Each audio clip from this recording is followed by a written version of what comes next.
What's up, Walking Dead peeps, and all my subscribers? The Doctor's in. I'm ready to talk about The Walking Dead episode number 7. Heads up! Heads up! You're about to get your emotional... You're about to be emotionally abused by The Walking Dead and all of their shenanigans. So Glenn is alive! Glenn is alive! Glenn is alive! Rejoice, Internet! Glenn is alive! You were emotionally cheated and kicked in the rocks by The Walking Dead, but Glenn lives. So let's party. So I feel cheated by the show. Not everybody feels that way, and that's okay. You're allowed to have an opinion. It's wrong, but you're allowed to have it. It's okay. When Glenn fell into the pit of walkers, head away from the dumpster, not towards the dumpster, the music rose, and they sure as shooting sold that as Glenn's death and gave you no indication that he could have survived it. So, flash forward to this episode, and there's Glenn pulling himself like a city rat under this dumpster, and just waiting the walkers out. Like the walkers just like, I guess we're bored, and they move along. Okay, sure. It's emotionally cheap, and I think that they did it. I don't know. I think they did it to set you up to be even more unhappy and miserable for the finale. That's what I think. I think the producers of the show are going to ride the comic storylines as far as they can, with some exceptions. Like, I don't think Abraham's going to go away this season.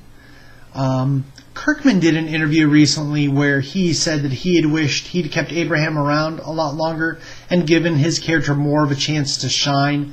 I think that's going to happen. I digress. Daryl, Abraham, and Sasha still on the roll in the fuel truck, headed on back to Alexandria. Beep, beep. So we won't worry about them. Okay, so I think a part of the show that could have been done more, they should have spent more time on that rather than Rick repairing the wall. Snoozer. Hey, I know these walkers, we don't want them to pile up in one way, but let me hammer on this corrugated wall. Because walkers don't like that noise. They hate corrugated metal. So Rick, Carol, and Michonne have a sit-down with Morgan, who appears to be holding on to his sanity by a thread. I think Morgan has come to the realization that he is a dove amongst hawks. I don't like Morgan anymore. If you introduce Morgan in the first season, and then you revisit him and he's crazy, leave it there.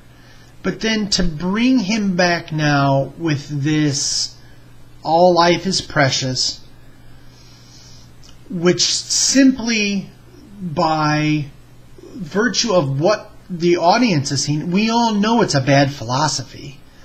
But the fans love Morgan. I don't know where that comes from, but okay. I know he's in the comic, blah, blah, blah, blah, blah, blah. But it's obvious that he is not built for this. He's just not. And everybody questions him. And I think Carol wanted to, stab him in the neck, which I wouldn't argue with either. That's a choice. Like I always say, choices are great. Make a choice, live with the consequences.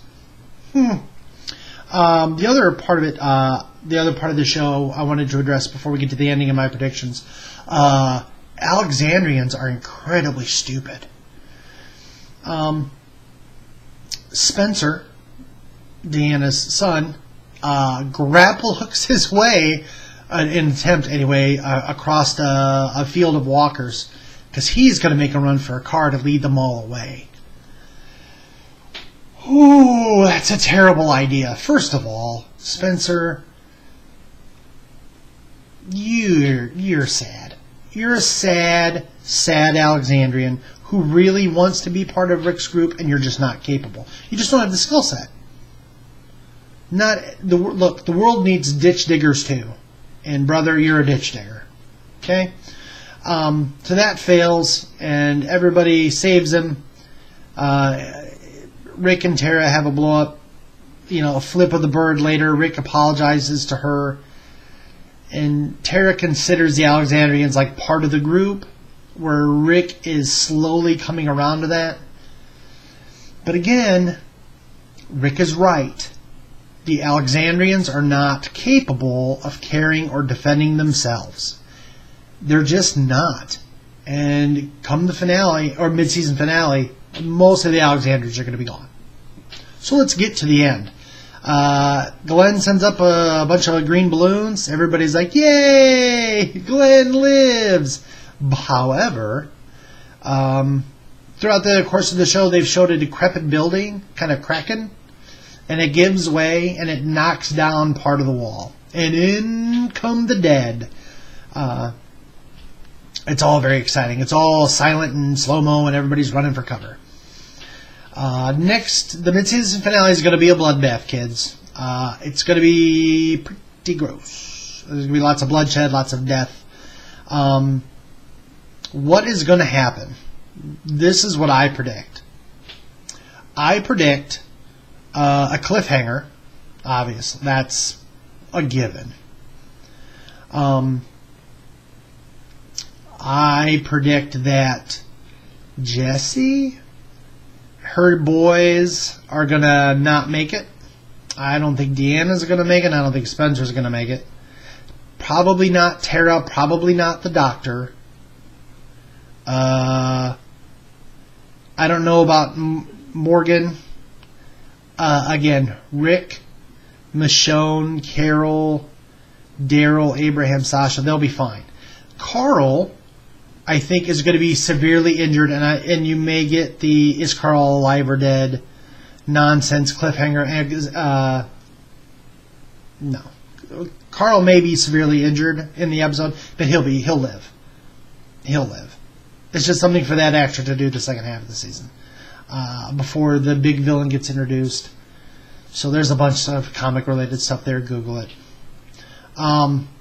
Somebody asked me about Judith. Judith is fine.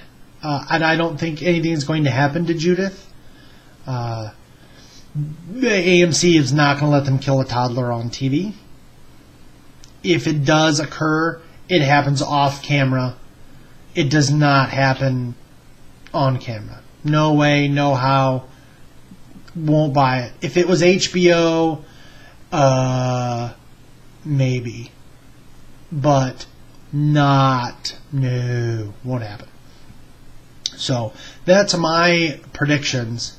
So next week should be a bloodbath. Should be interesting. So that's my thoughts on Heads Up, Episode 7, Season 6. So here's what you should do. Like the video, subscribe to the channel, and share it with all your friends. Should be fun.